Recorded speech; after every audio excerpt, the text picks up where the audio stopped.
네, 안녕하세요.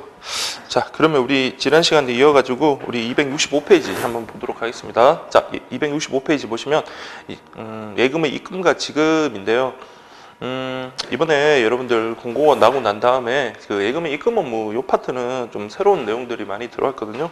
그리고 시험에 출제가 될 가능성이 상당히 높을 정도로 높을 만한 그런 또 내용들이 많이 들어왔으니까 그 예금의 입금 업무 관련해서 여러분들이 잘 정리하시기 바랍니다. 자, 일단 교재를 한번 보시면 예금의 입금무 처음 이제 뭘로 구분되나요? 현금 입금, 그 다음에 증권 입금, 그 다음에 계좌 송금. 그래서 요 각각의 내용들 관련해 가지고 물론 이제 통장 증서의 교부도 있긴 하지만 특히 요 세 가지 부분을 잘 정리를 하셔가지고 각각의 그 내용들 그리고 각각의 어떤 요구되는 그런 쟁점들을 갖다가 잘 정리를 하시기 바랍니다. 이 파트는 여러분들 개인적으로 그냥 막연하게 읽으시기보다는 정리를 하실 필요가 있을 것 같아요. 그래서 특히 입증 책임 문제라든지 그 다음에 예금 계약의 성립 부분과 관련해서 아주 중요하게 중요한 내용들이니까 여러분들이 꼭 좀 정리하시기 바랍니다. 자, 265페이지 보시면 첫 번째 보시면 현금에 입금해서 금액의 확인이라고 되어 있습니다. 그러면 일단 전제가 어떻게 되는지 한번 보실까요? 자, 보시면 예금계약이 성립하려면 우리가 의사의 합치가 있던 다음에 우리가 이 금액을 갖다가 금융기관 수납직원에게 전달하고 금융기관 수납직원이 그 금액을 확인하면 그 예금계약은 성립하잖아요. 그러면 정상적으로 어떤 예금계약이 체결되면 문제가 없습니다. 다만 지금 문제가 있는 거는 보세요. 입금인이 입회하지 않은 상태에서 입금 의뢰인과 확인액 사이에 차이가 발생하는 경우, 이걸 여러분 끄세하시고 자, 입금자가 입회하지 않은 상태에서, 자, 그러니까 서로 말이 다르다는 거예요. 자, 저는 만약에 입금자가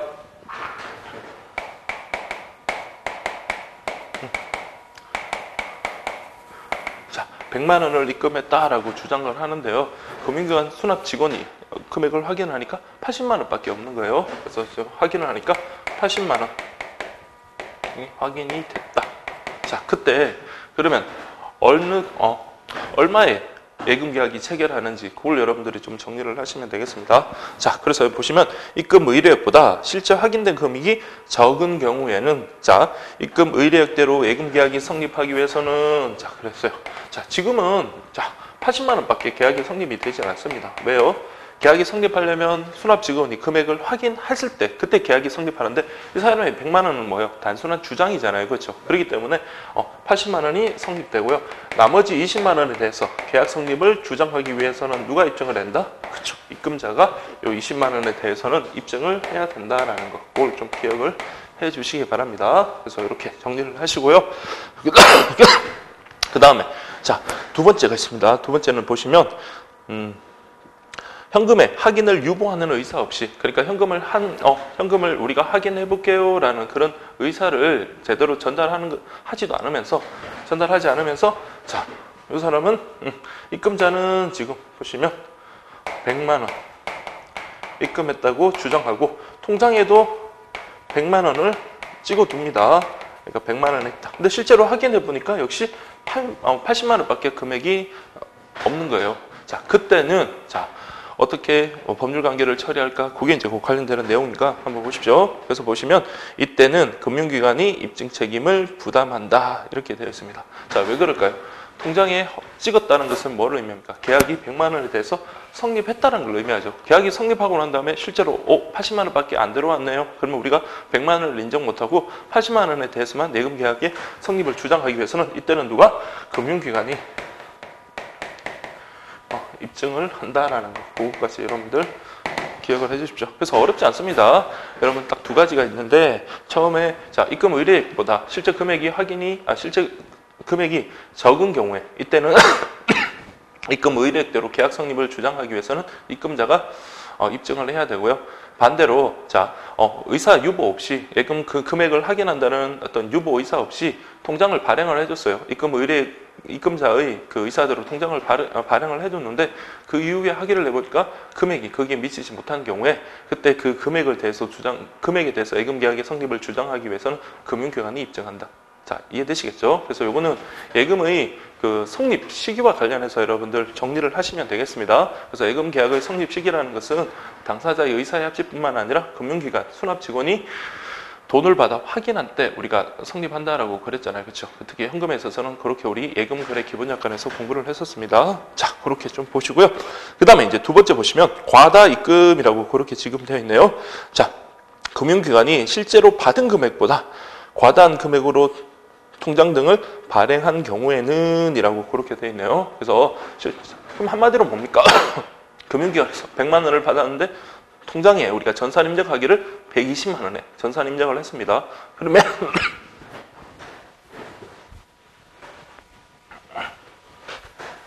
자, 100만 원 입금 확인은요.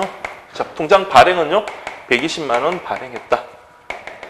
근데 이 120만 원 발행이 여러분들 제대로 된 발행입니까? 아니죠. 이거는 단순한 전산상의 오작 또 실수 그렇게 보면 됩니다. 그러면 어디에 100만 원에 대해서 계약이 성립하고요. 나머지 20만 원에 대해서는 그냥 삭제하면 되는 겁니다. 그래서 여러분들 보시면 실제로 입금된 금액이 하나예요. 예금 계약이 성립하고 초과된 부분에 대해서는 예금 계약이 성립하지 않는다. 그래서 예금주의 계좌에서 초과 입금액을 인출하면 족하다. 이렇게 보시면 되겠습니다.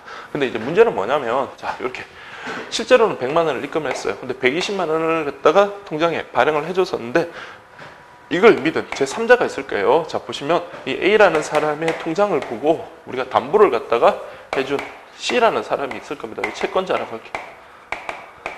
채권자가 이 통장을 담보로 질권을 설정했다. 우리 어떤 다른 법률 관계는 무시하고요. 질권 설정에 있어서는 우리 입출금이 자유로운 통장 같은 경우는 금융기관에 승낙을 받아도 질권 설정은 할 수 없지만 적립식이나 H식 같은 경우는 금융기관에 승낙을 받은 경우 질권 설정이 가능하다 그랬잖아요. 질권 설정이 뭐라고 그랬습니까? 이 통장을 담보로 돈을 빌려주는 거거든요. 그래서 채권자 입장에서는 뭡니까? 이 통장에 들어있는 돈을 담보로 대출을 해줬는데 나중에 실제로 보니까 120만 원이 아닌 100만 원이 예금 계약이 성립되었다고 한다면 이 사람이 실제로 110만 원을 빌려줬는데 나중에 실제 통장 안에 들어있는 돈은 100만 원이다. 그러면 불축의 손해를 볼 수 있겠죠. 그때는 누가 책임을 져야 된다? 그렇죠. 금융기관의 잘못으로 선의의 제3자가 그러한 사실을 알지 못하는 제3자가 그것을 신뢰하고 불축의 손해를 믿었기 때문에 이때는 금융기관이 배상을 해줘야 된다라는 거. 그 내용을 여러분 정리해 주시고요. 다만 이때 배상액은 이 입금액에 관한 게 아니라 자, 우리가 만약에 전부 명령이나 이런 어떤 법적인 어떤 절차를 취하게 될 때 드는 비용이 있죠. 그 비용액 상당액을 손해배상한다라는 것까지 그렇게 여러분들 정리를 해 주시기 바랍니다. 그게 2번 내용이에요. 그래서 자, 밑법 내용 보시면 그러나 제3자가 그 사실을 모르고 알면 안 됩니다. 모르고 그 예금에 대해서 질권을 취득하고 금전을 대부 빌려주었거나 압류, 전부 명령을 받은 경우 그로 인한 손해를 금융기관이 배상해야 한다. 다만 그때 배상하는 범위는 입금액이 아니라 그때 그 절차에 들은 비용에 한한다, 상응한다 이렇게 되어 있습니다. 이제 정리되시죠? 그래서 1번, 2번 착 정리를 그렇게 하셔야 됩니다. 자, 그다음 세 번째 여러분 보실게 계좌상의 입금이라고 그렇게 지금 되어 있습니다. 자, 그러면 여러분들이 제가 이번에 요 교재에서는 정확하게 여러분들 그냥 밑줄 끊고 그냥 굵은 것이 그냥 가볍게 했었는데 좀 체계적으로 여러분 정리를 해둘 필요가 있습니다. 그래서 그 요약집 작업을 할 때는 좀 뭐랄까요, 좀 눈에 이제 보기 편하게 이렇게 좀 작업이 가능해도 일단 교재 그대로 이제 내용을 실다 보니까 공부된 내용 그대로 실다 보니까 여러분들이 좀 정리하기가 좀 불편하시면 여러분 나름대로 이렇게 포스트잇이라든지 그런 거 통해서 정리를 하셔가지고 다음번에 보실 때는 좀 빨리 보고 넘어갈 수 있게끔 또 정확하게 여러분들이 쟁점을 잡을 수 있도록 그렇게 꼭 하셔야 돼요. 그래서 3번 이제 보시면 자, 이때는 누가 잘못한가요? 자, 금융기관 임직원이 입금 조작을 잘못해서 차고 계좌 입금하고 정당 계좌에 자금 부족이 발생했을 때, 자, 이때 누가 잘못한 거다? 금융기관이 잘못한 겁니다. 자, 이 부분하고 저 뒤쪽에 보면 계좌 송금과 관련해 가지고 우리가 송금인이 잘못된 계좌로 우리가 송금하는 경우 있잖아요. 그때는 송금인의 잘못, 송금인의 과실이 있는 경우하고 꼭 비교를 하셔야 됩니다. 자, 이 경우는 입금자가 정확하게 자, 내 통장으로 100만 원을 넣어주세요라고 했는데 금융기관 직원의 조작의 실수로 만약에 그 입금을 의뢰한 홍길동이 아닌 홍길순한테 만약에 홍길순 계좌에다가 입금을 했다면 그때 법률 관계는 어떻게 되는가? 자, 이거는 여러분들 결론만 먼저 알아두십시오. 자, 요거는 단순한 실수다, 단순한 착오다라고 해가지고 홍길순에 대한 예금 계약은 성립하지 않고요. 홍길순의 동의를 얻지 않고 그 홍길순의 계좌에서 돈을 인출한 다음 정당한 입금 계좌인 홍길동의 계좌에다가 입금을 하면 됩니다. 자, 이것도 여러분들 이렇게 정리를 하시면 돼요. 자, 우리 A라는 사람이 금융기관에 자신의 통장에다가 100만 원을 입금해 주세요라고 했는데 금융기관에 과실로 또는 뭐 차고 뭐 과실 다 잘못으로 인해서 B의 계좌에다가 입금을 했다라고 한다면 자, 이때는 뭡니까? B의 동의를 얻지 않고 B 계좌에서 돈을 인출한 다음 A 계좌에 넣으면 돼요. 다만 이제 문제가 되는 거는 자, 특히 B의 동의를 얻지 않는다는 거 그거 잘 체크하시고요. 그 다음에 이때 B가 내 통장에 웬 돈이야 라고 그것을 만약에 임의로 인출해서 소비를 해버린다면 어떻게 됩니까? 자신의 돈이 아니죠. 자신의 돈이 아님을 알고 그것을 갖다가 소비를 한다면 이건 형사상으로 뭐 횡령죄라는 문제가 생길 거고요. 또 민사상으로도 법률상의 권한 없이 지금 부당하게 이득을 얻은 거죠. 그래서 금융기관 입장에서는 부당이득 반환 청구를 할 수 있습니다. 부당이득 반환. 반대로 B 입장에서는 부당이득 반환 의무가 존재하는 거고요. 그 다음에 혹시라도 그걸 형사상으로 또 소비를 했을 때 문제가 되는 거는 횡령죄도 문제가 될 수 있다. 그렇게 보시면 되겠습니다. 자, 그래서 여러분 보세요. 이때 금융기관의 과실에서 채무 불이행에 대해서 그 손해를 배상해야 된다. 자, 이 표현은 뭐냐면 금융기관은 뭡니까? 우리 상사기관으로서 선관 주의 의무, 선량한 관리자의 주의 의무를 다해야 되는데 분명히 A가 자기 자신의 입금 계좌에다가 입금을 해달라고 분명히 의뢰했음에도 불구하고 이 사람의 과실, 잘못으로 인하여 A 계좌에 입금을 안 한 거죠. 그러면 채무를 제대로 이행하지 않은 게 됩니다. 일단 금융기관이 A에 대해서 채무 불이행이 되는 거는 당연한 겁니다. 채무 불이행. 그래서 만약에 A가 정말로 급한 돈이었는데 그 돈을 빨리 자기 계좌에 입금해서 어떤 그 돈을 갖다 활용해야 되는 그런 급박한 사정이 있었다. 그때 이제 그로 인해서 금융기관의 잘못으로 인해서 A가 손해가 발생했다면 금융기관 쪽에서는 A에 대해서 손해를 배상해 줘야 되고요. 그리고 B가 입금을 계속 반환을 거부하고 그렇게 되면 당사자 간의 어떤 문제지 어쨌든 금융기관은 A에 대해서 선량한 관리자의 주의 의무를 다하지 못한 데 대한 채무 불이행으로서 손해배상을 해줘야 된다라는 까지 그렇게 보시면 되겠습니다. 그래서 이번에 요 3번은 그렇게 여러분들 이해를 하십시오. 자, 그래서 여러분들 1, 2, 3번 그 사안을 정확하게 구분하시고요.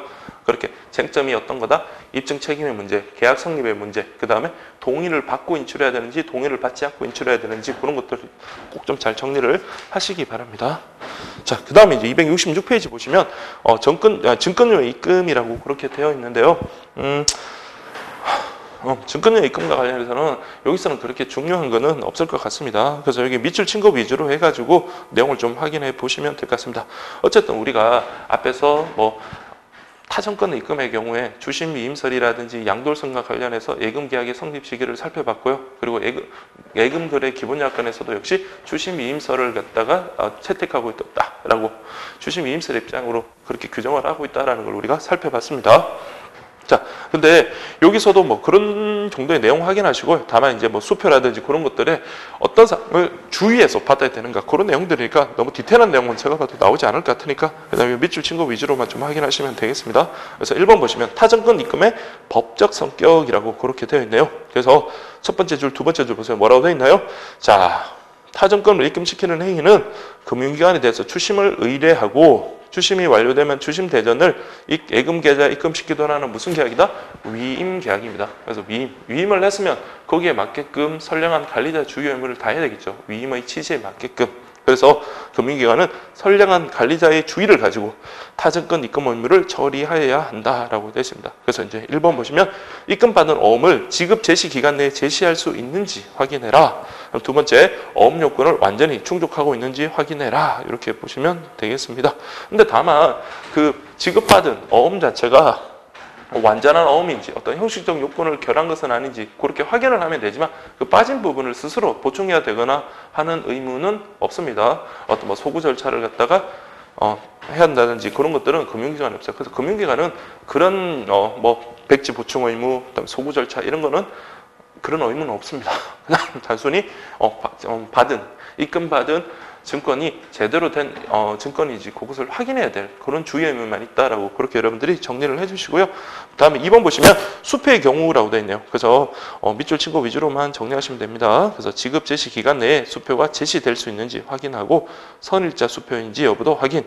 그다음에 수표 요건 구별했는지. 그다음에 일반 행선 수표의 경우에 입금인이 해당 금융기관과 계속적인 거래가 있는지 거래처인지 여부를 확인하고, 자, 특정 행선 수표 같은 경우는 특정된 금융기관에서만 거래할 수 있거든요. 그래서 그 특정된 금융기관이 해당 금융기관인지 여부를 확인한다. 자, 이거는 한번 읽어보시면 큰 문제는 없을 겁니다. 그 다음에 2번 보시면 선관 주의 의무를 위반한 은행의 책임. 결론은 뭡니까? 우리 계약의 내용대로 하자면 선관 주의 의무를 다해서 위임인, 즉 입금인의 이익에 맞는 우리 행위를 해야 되는데, 그렇지 못함으로 인해서 입금자가 손해를 봤다. 그러면 당연히 채무 불이행 책임으로서 손해배상을 해야 되겠죠. 그래서 여러분들 그 밑에 쭉 보시면 뭐 그런 것들 보면 267페이지 보시면 쭉 읽어보세요. 그리고 난 다음에 267페이지 보시면 입금인에게 그 손해를 배상하여야 한다. 아시겠죠? 그러니까 정당한 완전한 수표를 갖다가 어음을 갖다가 제시를 했는데 지급 제시 기간 내에 적법하게 제시하지 못해가지고 입금자에게 불축의 손해를 끼쳤다. 그럼 당연히 금융기관 쪽에서 손해를 배상해야 된다라고 그렇게 보시면 되고요. 우리 앞에서도 봤지만 백지 보충 의무는 금융기관에 없다. 자, 그러면 뭡니까? 입금자에게 이거 마저 메워서 우리한테 주세요라고 그렇게 요구를 해야 되는 거예요. 자, 그렇게 보시면 되겠습니다. 자, 그 다음에 이제 우리가 봐야 될 게 계좌 송금인데요. 계좌 송금은 우리 일상생활에서 많이 빈번하게 일어나고 있는 일이고 자주 하잖아요. 그렇죠? 근데 이제 문제는 우리가 정당한 계좌에다가 송금을 의뢰하고 정당한 계좌에 송금이 제대로 됐다면 아무런 문제가 없습니다. 다만 이제 문제는, 자, 송금인이 잘못된 계좌로 송금을 했던 경우에 그때 이제 법률 관계가 여기서 중요하게 다뤄질 거예요. 그래서 여러분들이 자, 보세요. A라는 송금인이 잘 보시면, 자, 우리 금융기관을 거쳐서 B라는 우리 수취인에게 전달을 하고 싶은 거예요. 그래서 B 계좌에 정확하게 계좌번호를 넣고 그 다음에 입금액을 정확하게 확인한 다음에 금융기관이 그 취지에 따라서 B에 넣었다면 아무런 문제가 없는데, 금융기관의 과실이 아니라, 자, 송금인의 과실에 의해서 자, 잘못된 계좌인 C로 송금이 된 겁니다. 이때는 누가 자요, 송금인이 잘못된 거예요. 우리가 계좌번호 좀 길다 보니까 특히 이제 나이 드신 분, 연세 드신 분이나 그런 분들은 잘못 누를 수가 있단 말이에요. 그래서 안전 대책을 강구하기 위해서 우리가 송금인 이제 정보 확인 같은 게 화면에 뜨고 하기는 하지만 그것조차도 이제 좀 간과하고 우리가 실수를 했을 때 그때 이제 자, 보세요. 이 100만 원을 B에다가 이렇게 송금을 하고 싶은데 C 계좌에 지금 100만 원이 송금이 됐을 때 그때 과연 어떻게 해야 되는가? 자, 우리 일반적으로 보면 여러분들 어떻습니까? 금융기관한테 책임 물을 수 있을까요? 이거는 금융기관의 책임을 물을 수가 없겠죠. 왜? 누가 잘못한 거기 때문에 송금인이 잘못한 것입니다. 자, 그러면 금융기관이 이 C에게 당신 계좌에 100만 원이 잘못 입금되었으니까 아까 우리 현금 입금처럼 금융기관이 잘못했을 때처럼 그냥 이 사람의 동의를 받지 않고 이 100만 원을 인출한 다음 B에다 넣을 수 있을까요? 그게 안 된다는 겁니다. 그걸 여러분 조심하셔가지고, 요거는 이 돈의 소유권은 누구한테 있다? C한테 있습니다. 근데 C에게 이제 C에게 소유권은 있지만, 자, 이 소유권을 정당하게 취득할 어떤 법률상의 권한은 없잖아요. 그렇죠? 그래서 법률상 원인 없이 취득한 거기 때문에 요거는 부당이득이 되는 겁니다. 부당이득. 그리고 자신의 돈이 아닌데도 그것을 임의로 인출해서 소비를 해버리거나 아니면 반환을 거부할 경우에 우리는, 자, 횡령죄의 문제가 될 수 있다라고 그렇게 말씀을 드렸습니다. 자, 그러면 이때는 중요한 게, 자, 이 사람 C의 동의를 얻지 않고는 이렇게 갈 수는 없습니다. 그럼 그때 어떻게 해야 돼요? 금융기관이 설명을 하겠죠. 잘못 입금됐으니까 당신에게 입금된 돈은 정당하게 B에게 가야 되는데 지금 이 사람이 실수를 한 거니까 그거 좀 저희에게 내어주십시오라고 양해를 구할 거고, 그때 이 사람이 승낙하면 그때서 이제 B로 가면 아무런 문제가 없습니다. 만약에 C가 반환을 거부한다면 그때 이제 부당이득 반환 청구, 민사적으로 부당이득 반환 청구, 그 다음 형사적으로 만약에 소비까지 하고 반환을 거부했다.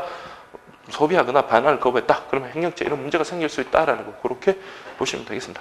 물론 금융기관이 개입하지 않고요. A하고 C 사이에 당사자의 합의에 의해서 A가 C를 어떻게 용케 알아내가지고 제가 잘못된 계좌로 제 실수로 당신 계좌에다 돈을 입금했는데 정당한 소유자가 남으로 나에게 내주시겠습니까? 라고 했을 때 C가 그러세요 라고 승낙을 하면 별 문제가 없습니다. 근데 그렇게 되지 않았을 때는 아까 이런 일련의 과정을 거친다는 거 그렇게 여러분들 보시면 되겠습니다. 자, 그리고 자, 그게 이제 여러분 3번에 보시면 차고 송금 시의 법률 관계 관련돼서 나오거든요. 자, 그 이전에 계좌 송금의 의미하고 그 다음에 철회 취소라는 거. 요건 여러분들 좀 알아두셔야 될 게 막연하게 좀 보시기보다는 요 부분은 특히 송금 계약이라는 것, 송금이라는 것은 우리가 금융기관에 뭘 한 겁니까? 이게 위임을 한 거거든요. 그래서 우리 민법에서는 위임계약과 관련되는 중요한 또 어떤 내용들이 있단 말이에요. 그게 역시 송금계약에도 적용이 되니까 그런 것들은 좀 체크를 해두십시오. 만약에 이제 출제하시는 분이 요 좀 법에 대해서 좀 정통하신 분이나 좀 이쪽에 관심이 있으신 분 같은 경우는 이런 질문들을 낼 수 있으니까 그 1번하고 2번 관련해서 내용 좀 살펴보도록 하겠습니다. 자, 보시면 계좌 송금이란 예금주가 개설점 이외에서 자신의 계좌에 입금하거나 제3자가 개설점, 다른 영업점 또는 다른 금융기관에 예금주의 계좌에 입금하는 것, 이 개념은 여러분 아실 거고, 따라서 계좌 송금은, 자 보세요. 입금 의뢰인이 수납 금융기관에 대해서 송금 의뢰액을 입금하면서 예금주에게 입금하여 줄 것을 위탁하고 수납 금융기관 이를 승낙함으로써 성립하는 무슨 계약이다? 자, 송금은 위임 계약이다 라는 거 꼭 체크를 해두십시오. 그래서 송금 계약은 위임 계약이다. 우리 일반적인 예금 계약은요, 금전 소비 임치 계약이죠. 그래서 송금 계약은 위임 계약이다. 이렇게 좀 보시고요. 그 다음에 이제 우리 실명법 관련해서는 할 때는 실명 확인을 해야 되는 것은 물론이고, 자, 이제 중요한 게 하나 나옵니다. 보세요. 계좌 송금은 법적 성질이 위임이기 때문에, 자, 반드시 뭐라고 되어 있습니까? 자, 우리 위임과 관련해서 중요한 내용들이 있습니다. 그래서 여러분들이 이 두 개는 하나 정리를 해두시면 좋아요. 자, 위임. 그래서 첫 번째, 자, 보시면 위임 사무가 종료하면, 자, 반드시 그 결과를 통지하도록 되어 있습니다. 자, 위임과 관련해서. 위임 사무가 종료하면 결과를 자유기본원에 반드시 통지해야 되는 의무가 있다. 이렇게 보시면 됩니다. 그래서 위임 사무와 관련해서는 그 결과를 반드시 통지를 해야 됩니다. 종료가 됐을 때. 그래서 여러분들 그 위임계약에 가장 일상생활에서 가장 많이 좀 발생하는 것죠. 그 예를 들 수 있는 게 공인중개사하고 우리 임대인이 공인중개사의 어떤 부동산 임대차 계약이라든지 매매 계약 그 관련해서 의뢰하는 경우 있잖아요. 그거 생각하시면 돼요. 그러면은 이때 만약에 그 임대인이 어떤 세입자를 받기를 원할 때 그러면 여러분들 위임을 하잖아요. 그러면 공인중개사가 어떤 적당한 세입자를 갖다가 소문하겠죠. 그래서 어떤 계약 그 임대인이 원하는 조건을 수락하는 임차인이 나타났을 때 임대차 계약을 체결하고요. 그럼 임대차 계약을 체결했다. 그러면 이제 위임 계약은 종료가 되는 거잖아요. 그럼 그 결과를 반드시 위임인에게 통지해야 됩니다. 그래서 누구와 얼마의 계약에 이번에 임대차 계약을 체결했습니다. 그래서 요거 여러분 생각하시면 돼요. 그래서 위임 계약과 관련해서는 그 결과를 위임 사무가 종료됐을 때 그 결과를 반드시 통지해야 되는 의무가 있다라는 거 그렇게 보시면 되고요. 그 다음에 또 계좌 송금과 관련해서 좀 독특한 건데 여기 보세요. 입금 의뢰인의 주소, 전화번호 등을 반드시 또 주소, 전화번호 등을 반드시 기재해 놓아야 된다라는 거. 요거는 일반적인 경우도 마찬가지겠죠. 위임자가 누군지도 모르는 상태에서 어떤 업무를 처리를 하진 않으니까. 자, 그래서 계좌 송금과 관련해서는 그런 내용들이 있다 정도 이제 보시고요. 그 다음에 이제 계좌 송금의 철회 취소라는 그런 내용이 있는데요. 자, 위임 계약의 중요한 성질 중에 하나가 이제 있습니다. 자, 아까 우리 그 공인중개사와 부동산 중개업자 그리고 임대인과의 어떤 관계를 다시 한번 생각을 해볼게요. 자, 임대인이 자기 집에 2층에 있는 방을 새를 놓기를 원해요. 그래서 공인중개사에 의뢰를 합니다. 그래서 우리 집에 빈 방이 있는데 그거를 우리가 새를 놨으면 좋겠다. 그러면 그렇게 이런 조건에 내가 새를 놓기를 원하니까 세입자를 좀 찾아주세요라고 그렇게 의뢰를 했습니다. 근데 저기 공인중개사 입장에서는 막 그러면 뭐 어떤 자기들이 수입을 얻기 위해서는 그게 맞는 세입자를, 적정한 세입자를 찾으려고 막 백방 뛰어다니면서 노력을 하겠죠. 근데 다만 이제 문제는 그때 임대인이 그때 아들이 군대를 제대를 했습니다. 군대를 제대를 해서 그 방을 자신의 아들이 쓰기로 한 거예요. 그러면 위임계약이 지금 체결은 되기는 했지만 여러분들 뭐예요? 아들이 쓰기를 원했다면 그때는 언제든지 계약을 해지 철회할 수 있습니다. 그렇다고 우리가 특별한 뭐 약정을 하지 않는 한 어떤 따로 우리가 배상을 해주거나 그런 거는 아니다라는 거 그거 좀 체크하십시오. 우리가 일상생활에서 그렇잖아요. 집을 내놨다가 막 몇 번 집을 보러 왔는데도 계약이 체결 안 됐다가 그럴 바에 그냥 내가 살게요. 그냥 그거 방 내놓고 그냥 거둬드릴게요 라고 이렇게 하는 경우가 뭐 일상생활에서 우리 좀 종종 보곤 하잖아요. 그거 생각하시면 돼요. 그러면 계좌송금도 위임계약이기 때문에 자 송금을 의뢰했다가 보낼 필요가 없겠네. 그러면 그 송금 업무를 완료하기 전에 이해되시죠? 송금 업무를 완료하기 전에는 언제든지 위임계약, 즉 송금계약을 철회, 취소할 수 있다. 이렇게 기억을 하십시오. 자, 그렇게 보시고. 다만 이제 문제는 뭐냐면 근데 요즘은 근데 그런 경우가 잘 없겠죠. 이게 뭐 송금 의뢰하고 그 수취내게 계좌로 들어가는데 뭐 1시간이 걸리는 것도 아니고 2시간이 걸리는 것도 아니고 요즘은 그냥 곧바로 되기 때문에 그 텀 사이에 송금 계약 자체를 뭐 철회하거나 그런 경우는 우리 뭐 찾기는 어렵겠지만 어쨌든 법리상으로는 그렇다라는 거 그렇게 좀 보시고요. 다만 이제 문제되는 거는 우리가 잘못된 계좌에 송금을 갖다가 했다면 잘못된 그럼 뭡니까? 아직 정당한 수취인에게 그 송금이 이루어지지 않은 상태죠. 그때는 철회할 수 있다. 이런 의미에서는 좀 의미가 있습니다. 잘못된 계좌에 송금했으면 그러면 그냥 송금하는 거 다시 철회할게요 라고 이렇게 할 수 있습니다. 그 내용이 바로 여러분들 2번입니다. 자, 그래서 보시면 위임 사무를 종료하기 전. 자, 이게 중요합니다. 위임 사무는 사무 종료 전입니다. 사무 종료 전. 자, 일단은 언제든지 제가 객관식에서 참 좋아하는 것들이죠. 반드시 언제든지 요거는 철회할 수 있다라는 거. 그거 여러분들 확인하시면 되겠습니다.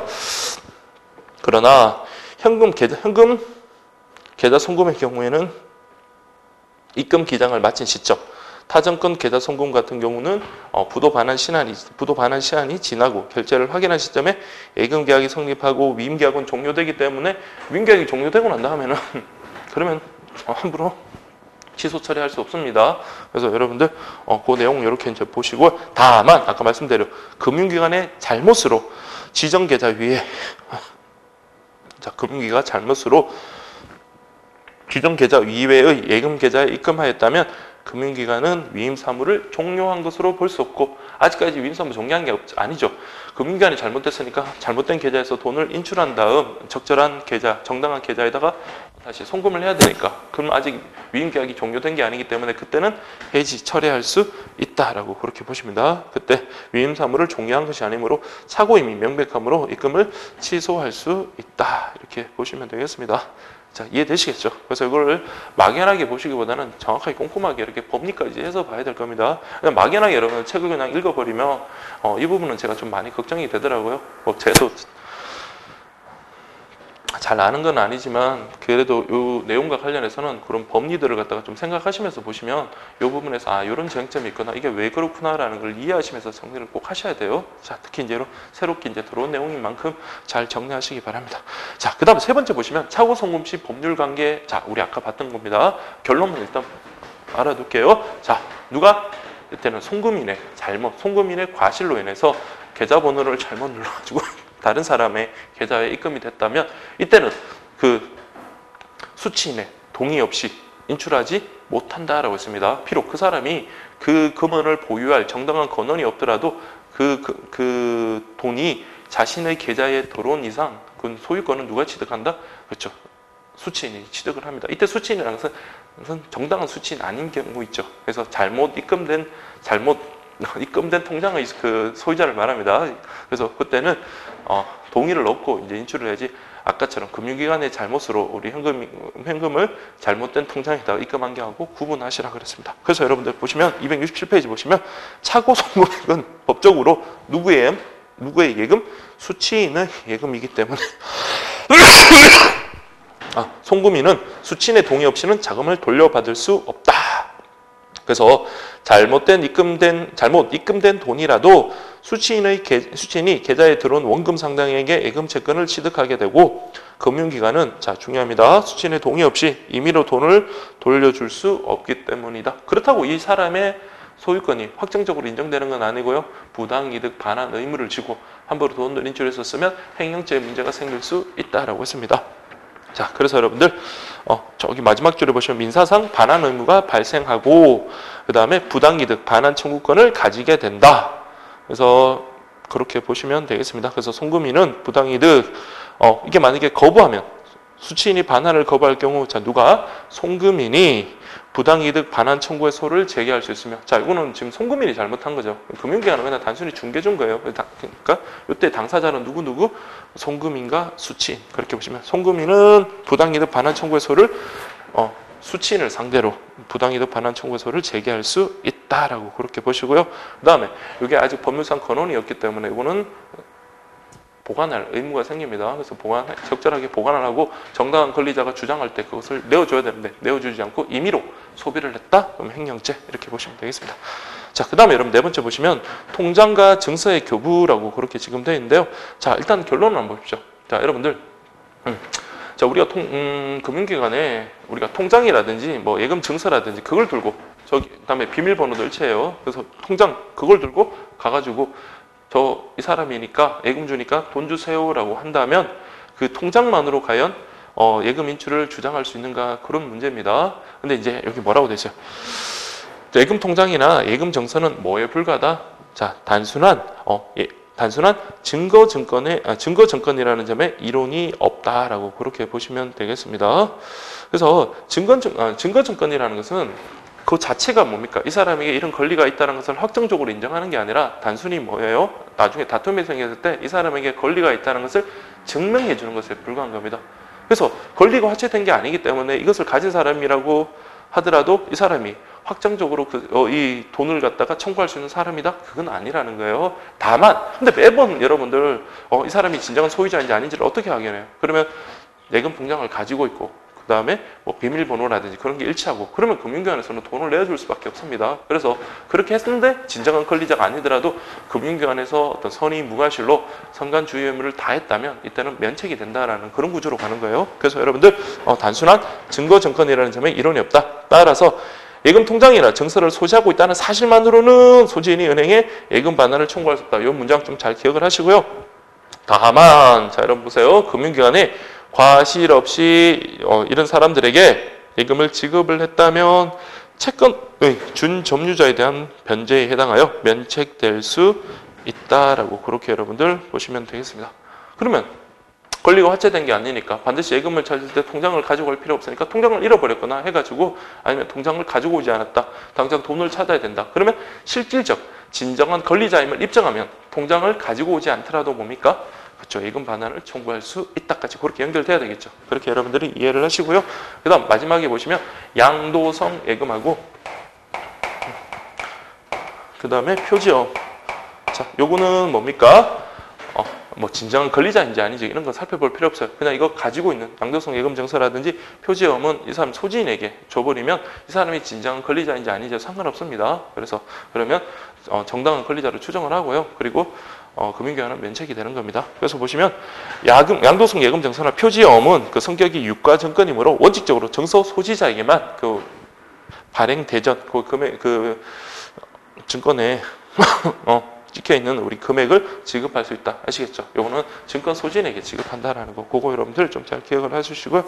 자, 그 다음에 이제 여러분들 예금의 지급 업무인데 지급 업무와 관련해 가지고는 우리 앞에서도 잠깐 봤나요? 자, 어쨌든 바뀐 게 없습니다. 그래서 여러분들이 특히 예금 지급과 관련해서는 저기 269페이지에 보시면 그 면책 부분 있죠. 그러니까 여기 교재 자체에서 이렇게 흩어져 있는 면책에 관련된 내용을 한 번에 내용으로 이렇게 쭉 정리하셔가지고 이게 이때 문제가 되고 그때 어떻게 처리하면 되겠다라는 거 여러분들이 좀 확인을 하시면 될 것 같습니다.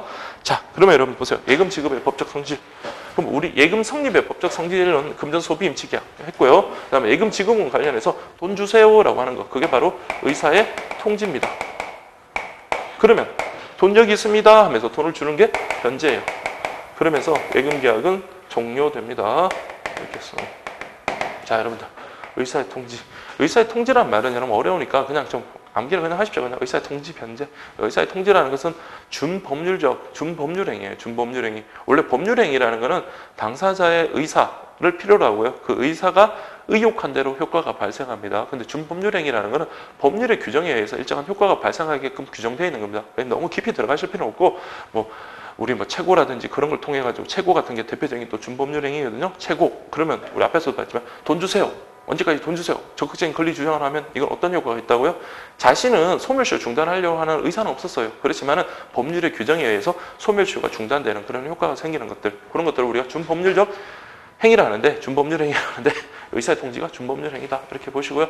돈 달라는 게 의사의 통지입니다. 그 다음에 변제, 돈을 직접 내주는 거, 이게 예금 계약이 이제 소멸 종료합니다. 꼭 반드시 변제할 필요는 없고 변제, 공탁. 그러니까 진정한 예금주가 누군지를 모르겠어요. 그럴 때는 뭡니까? 공탁, 돈을 맡겨놓는 거죠. 너네들끼리 진정한 예금주를 가려가지고 그 돈을 찾아가 이렇게 할 수가 있는 겁니다. 변제 공탁. 그 다음에 소멸시효가 완성이 됐다든지 아니면 상계 같은 거. 쌤쌤이라고 그랬죠.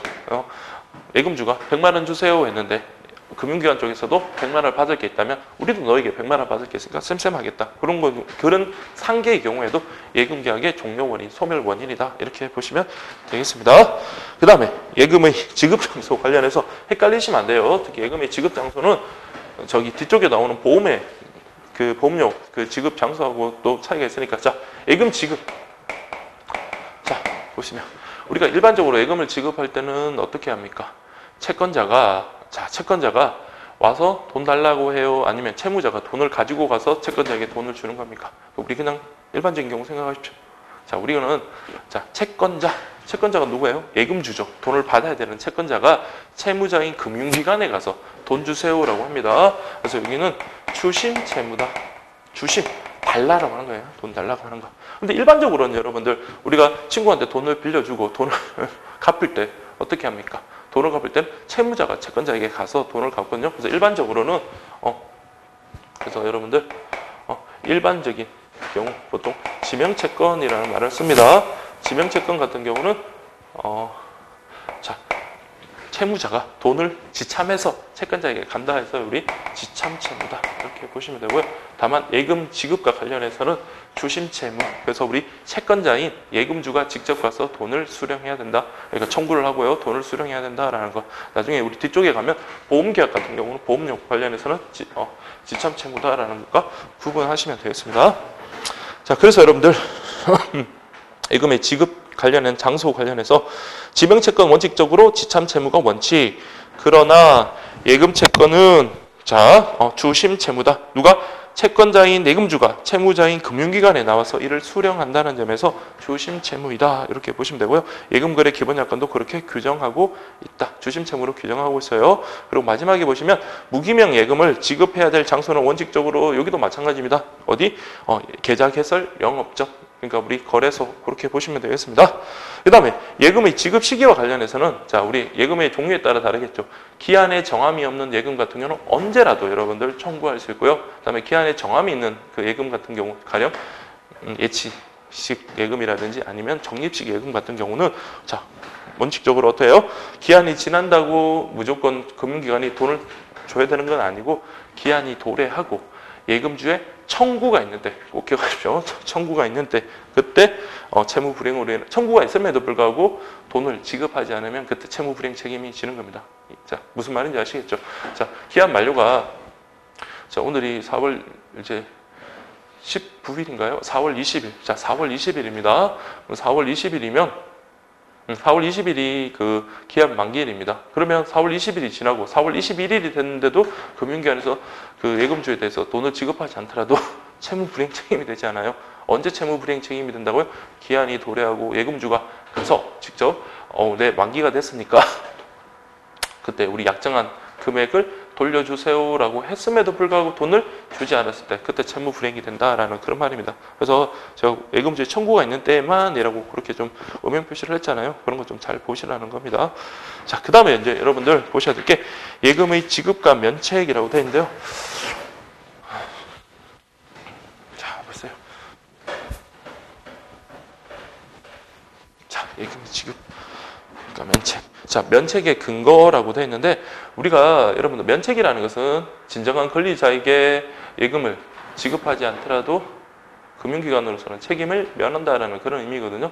그래서 우리가 대량 신속적인 어떤 금융거래에 있어서 물론 진정한 권리자인지를 면밀히 조사하는 게 금융기관의 주의 의무이긴 하지만 그건 불가능하잖아요. 매번 올 때마다 이 사람이 진정한 권리자인지 일일이 확인하고 하면은 다른 업무를 보지를 못할 거예요. 그래서 대량적이고 신속을 요하는 이런 금융거래에 있어서 일정한 요건에 부합한다면 금융기관에서는 진정한 권리자에게 예금을 지급하지 않더라도 면책되도록 그렇게 규정을 하고 있습니다. 자, 그 내용 한번 읽어보시고요. 그다음 두 번째 단락 보시면 양도성 예금 정서 같은 유가 정권은 우리 아까 표지엄과 양도성 예금 정서에게는 그 정서의 소지인에게, 그 정서의 소지인에게 지급하면 된다 그랬죠. 그리고 소지인에게만 지급한다 그랬으니까 이때는 뭐 면책이 당연히 되는 거고요. 자, 그렇게 보시고, 자, 우리 그 세 번째 이제 단락 보시면, 그런데 예금 거래는 대량적이고 반복적이므로 금융기관 일일이 그 청구자가 진정한 예금주인지 여부를 조사해야 한다면 신속한 예금 업무 처리는 불가능. 따라서 이런 것들을 둡니다. 특히 이제 준점유자에 대한 변제라고 보죠. 준점유자라는 것은 그 예금 채권에 대한 준점유자라는 말은 외형상 진정한 권리자인 것처럼 보이는 것. 대표적인 게 뭡니까? 통장 들고 온 친구들 있죠.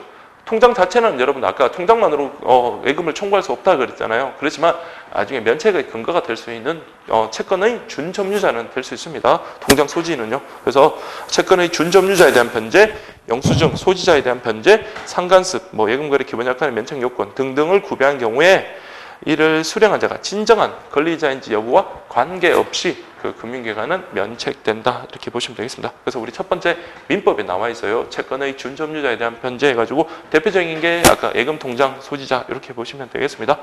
예금통장을 가진 사람은 외형상 뭡니까? 진정한 권리자인 것처럼 보이는 외관을 가지고 있는 자잖아요. 그래서 여러분들 설령 그 사람이 무권리자를 하더라도 금융기관에서는 비밀번호 확인하고요. 그 다음에 선의, 무과실로 그런 사람을 정당한 권리자로 믿었다면 면책을 주장할 수 있습니다. 그래서 예금거래에서는 예금통장을 소지하고 그 다음에 우리 도장도 확인했고 비밀번호도 일치하는 그런 경우 그러면 완전히 외관을 갖췄죠. 그런 경우에 진정한 권리자가 아니라도 면책된다. 그래서 대표적인 게 여러분들 절도범들이 있죠. 절도범도 채권의 준점유자가 될 수 있습니다. 통장 들고 오고요. 도장도 들고 오고요. 나중에 비밀번호도 일치했습니다. 그러면 금융기관에서는 믿을 수 있잖아요. 뭐 시골 같은 데야 그 예금주가 무슨 이에 뭐 김씨 할아버지, 이씨 할머니 이렇게 알 수 있겠지만 이런 도시에서는 이런만으로 진정한 권리자가 누구인지 잘 모르잖아요. 그렇죠? 그래서 그러면 그런 외관을 신뢰하고 거래를 하면 된다라는 그런 의미입니다. 그 다음에 2번 보시면 약관상의 면책 규정도 같은 의미입니다. 그래서 매출 증거 보시면 민법의 이론을 구체화하여 예금 통장 증서를 소지하고 인감 서명이 일치하고 비밀번호 일치하면 그 다음에 금융기관이 선의 무엇이요. 이런 요건들 다 갖춰야 돼요. 그러면 면책된다. 이렇게 보시면 되고 그래서 이제 우리 그 면책 요건과 관련해서 첫 번째 뭐라고요? 채권의 준점유자. 두 번째는요, 인감 또는 서명이 일치할 것. 그래서 우리 예금거래 기본약관에서 뭐 인감, 서명 같은 걸 추가로 할 수 있고 또 둘 다 할 수도 있고라는 그런 규정이 있었잖아요. 그렇게 좀 보시고 세 번째 비밀번호 일치, 네 번째 금융기관의 선의 무과실. 자, 근데 선의라는 말은 좀 잘 기억하십시오. 선의라는 말은 원칙적으로 법학에서 선의라는 거는 모르는 걸 말합니다. 이 사람이 가짜 예금주인 걸 몰랐다면 이런 의미인데, 그러니까 선의랑은 일반적으로 모르는다는 것을 의미하는데 우리 예금의 지급과 관련해서 선의는 단순히 모르는 것만을 의미하는 게 아니라 그렇게 믿은 것에 대해서 적극적으로 그렇게 믿은 것, 그걸 우리가 진정한 권리자로 적극적으로 믿은 것, 그게 바로 선이다라는 그런 내용들을 좀 확인을 하시면 되겠습니다. 자, 우리 그래서 1번 보시면 채권의 준점유자에 대한 변제라고 해가지고 원래는 예금통장 증서 등을 소지하고 있는 자, 뭐 또 통장 비밀번호, 그다음에 인장, 서명 등을 일치한 자 이렇게 봤는데 특히 여기 굵은 것이 보세요. 표현 상속인, 다음에 전부 채권자, 추심 채권자 같은 경우에는 자, 우리 뭐 다른 거는 둘째치더라도 표현 상속인이란 말은 진정한 상속인이 아니거든요. 실제 상속인은 있습니다. 그렇지만은 실제 상속인이 인 것처럼 외관을 형성했을 때 금융기관으로서는 통장이 없더라도 그 사람에게 예금을 내어줄 수 있다라는 겁니다. 그래서 뭐 간략하게 보시면 여러분들 노부부가 계셨는데 노부부에겐 자식이 없었어요. 자식이 없어가지고 그 가장 가까이 살고 있는 그 조카가 나중에 뭐 장례도 치르고 돌아가셔가지고 장례도 치르고 그랬는데 노부부께서 통장이 어딘지 모르니까 일단 금융기관에서는 이제 유일한 혈육이고 그러니까 조카한테 돈을 갖다가 그렇게 내어줍니다. 이금을 통장이 없더라도 그렇게 내어줄 수 있다는 겁니다. 근데 이 사람이 알고 보니까 아들이 자기 먼 나라에서 살고 있었어요. 근데 그거는 그 당사자들이 전혀 몰랐습니다. 그럴 때는 외관상 뭡니까? 아, 이 사람이 이 노부부가 죽음으로 인해서 이 조카가 유일한 혈육으로서 진정한 상속인이냐라고 이렇게 인정을 할 만한 그런 외관이 있다면 비록 통장이 없다 하더라도 이 사람에게 내어주더라도 면책될 수 있다 이렇게 보시면 되고요. 그 외에 이제 뭐 전부 채권자, 추심 채권자 뭐 이런 것들도 마찬가지입니다. 자, 그 다음에 예금 통장 증서를 소지하고 있지 않더라도 금융기관이 선의 무과실이면 면책된다 이렇게 보시고요. 그리고 절도범도 역시 채권의 준점유자에 해당한다라는 거 꼭 기억을 하십시오. 헷갈리면 안 됩니다. 자, 그래서 우리 뭐 뉴스 같은 데 보면 우리 뭐 농촌 같은 데 싹쓸이범들 있죠. 이것저것 돌아다니면서 할아버지 할머니들 거기 보면 막 비밀번호도 적어 놓으시고 통장 앞에다가 보통 1111, 1234 이렇게 적어 놓으시고 도장 같은 것도 같이 이렇게 있는 것에 대해서 훔쳐다가 막 싹쓸이로 해가지고 금융기관 같은데 예금을 청구하고 그리고 난 다음에 막 금융기관에서 막 면책 주장하고 할아버지 할머니들은 울고 막 하는 그런 뉴스들 많이 봤을 겁니다. 그렇게 금융기관이 면책되면요, 이거는 당사자들끼리 문제가 돼요. 그래서 할아버지 할머니 도난을 당한 할아버지 할머니들이 그 절도범에 대해서 내 돈 내놔라고 이렇게 청구를 해야 되는데 그게 쉽지는 않겠죠. 그래서 금융기관이 이럴 때는 좀 더 주의 업무를 좀 더 해야 되겠죠. 주의를 더 해야 될 것 같습니다. 그 다음에 인감 또는 서명. 그래서 요즘 쟁점은 인감은 뭐다? 이때는 신입은 안 됩니다. 그래서 좀 더 숙련된 자, 인감을 갖다가 신고를 했다는 것은 예금 지급할 때 좀 신중해 주세요라는 의미잖아요. 그래서 인감을 숙련된 금융기관 직원이 봐야 되고 비교 대조해가지고 확인을 했다면 충분하다는 겁니다. 뭐 필적 감정까지는 필요 없습니다. 무슨 수사하는 것도 아니고 필적 감정까지 매번 그렇게 할 수는 없잖아요. 그냥 이제 어느 정도 숙련된 금융기관 종사자가 와서 면밀하게 보고 이 인감이 일치하는구나라고 한다면 나중에 진정한 권리자가 아니라도 면책될 수 있다 이렇게 보시면 되고요. 그 다음에 이제 서명 대조 같은 경우는 그거보다는 좀 더 완화됩니다. 그래서 이제 우리 처음 이제 입사한 신입 사원 정도라도 그러니까 숙련되지 않은 그런 뭐 경험이 없는 사람들도 우리 일반적인 그 관점에서 봤을 때 이 서명이 일치한다 그렇게 인정하고 돈을 내어줬다면 면책될 수 있다 이렇게 보시면 되겠습니다. 그래서 이제 비밀번호 일치. 금융기관이 선의 무과실이라고 됐을 때 아까 이때 선의는 단순히 몰랐다는 거, 알지 못하는 것만으로는 부족하고 적극적으로 그렇게 믿었어야 된다라는 거 그렇게 보시면 되겠습니다. 그 다음에 271쪽 보시면 정당한 예금주에 의한 청구인지 라고 되어 있는데 자 이런 것들은 사안사안마다 잘 보세요. 그리고 난 다음에 면책 여부를 확인하시면 됩니다. 자 1번 보시면 뭐라고 되냐면 예금주 본인에게만 지급하겠다는 특약이 있다. 그러면 통장 가지고 있고 비밀번호 일치한다 하더라도 금융기관으로서는 면책되기 어렵습니다. 분명히 특약을 맺었기 때문에 반드시 본인이 아니라면 뭡니까? 반드시 본인의 의사를 확인해야지만이 면책이 가능하고 단순히 그냥 일반적인 경우처럼 통장 가지고 있고 서명 일치하고 비밀번호 일치하고 자기가 몰랐다 과실이 없다라고 하더라도 이 과실이 없다고 보기 힘들죠. 본인에게만 지급하겠다는 특약이 있었으니까 그 부분에 대해서는 면책되기 힘들다라는 거 그렇게 보시고요. 다음 두 번째가 예금 청구소가 정정된 경우입니다. 요즘이야 예금 청구소 같은 거 쓰는지 잘 모르겠는데 예전에는 금융기관에 돈을 찾기 위해서는 예금 청구서를 쓰거든요. 그래서 우리 찾는 사람 이름, 예금주 이름, 그 다음에 비밀번호, 도장도 찍고 해가지고 통장이랑 같이 끼워서 주면은 금융기관 직원이 거기에 해당되는 금액을 줍니다. 근데 예금 청구서라는 게 제가 어릴 때 생각해봐도 어려웠어요. 금액 같은 것도 우리 아라비아 숫자로 글자를 이렇게 금액을 쓰는 게 아니라 금액 8만 원, 뭐 8만 5천 원 이렇게 한글로 써야 되고 이러다 보니까 중간중간에 틀리는 경우가 많았거든요. 틀려가지고 그걸 갖다 옆에다가 두고 또 새로운 걸 꺼내가지고 막 쓰고 이랬단 말이에요. 그러면 그 도장하고 비밀번호 써있는 그 예금 청구서를 옆에 사람이 가져와다가 거기다가 뭐 금액이라든지 그런 거를 정정해가지고 그렇게 썼을 때 냈다. 그러면 여러분들 금융기관은 의심을 해봐야 됩니다. 자, 예금 청구서는 정정하지 말고 새로 작성해야 되거든요. 그래서 정정분이 있다. 그러면 이때 정정분에 대해서 예금을 지급했다면 금융기관으로서는 과실을 인정할 수 있겠죠. 그렇기 때문에 면책되기 어렵다. 이렇게 보시면 되고요. 그 다음에 기한부 예금의 중도 해지 이런 경우. 자, 기한이 정해져 있으면 당사자의 의사는 뭡니까? 약정된 기한만큼을 찾겠다는 의사거든요. 근데 사람이 기한이 아직 완료가 되지 않았음에도 불구하고 중도에 해지하겠다 그러면 면밀히 검토를 해봐야겠죠. 이 사람이 진정한 권리자인지를 검토해봐야 되고 반드시 본인의 의사를 확인해야 되고요. 본인인지 확인해야 됩니다. 단순히 그냥 통장 뭐 그 정도의 통장이나 비밀번호 확인만으로 면책되기 어렵다. 그래서 반드시 본인의 의사 확인해라. 그 다음에 사고신고 여부 등도 확인하고요. 그 다음에 폰뱅킹에 의한 자금 이체 신청의 경우라고 되는데 판례 하나 보시면 되죠. 그 판례 같은 경우는 자, 자금을 폰뱅킹에서 자금을 이체한 경우뿐만 아니라 폰뱅킹을 등록할 시점. 그러니까 폰뱅킹 등록할 시점이 여기 등록 시점이고요. 등록. 여기는 이체 시점이죠. 이거 두 개 다 고려하라라는 그 내용입니다. 그래서 굵은 글씨 위주로 좀 그렇게 보시면 되겠고요. 그 다음에 편의지급 있네요. 자, 편의지급. 그러니까 원래는 편의지급이라는 거는 통장 안 가지고 온 사람한테 이 사람이 진정한 권리자이니까 그냥 돈을 내어주는 경우 그렇게 생각을 하시고요. 편의를 봐준다는 거예요. 자, 제가 바빠가지고 통장을 안 가지고 왔는데 내 그 계좌에서 돈 좀 인출 좀 해주세요 라고 하는 겁니다. 근데 이때 문제는 뭐냐면 종업원이 왔어요. 종업원.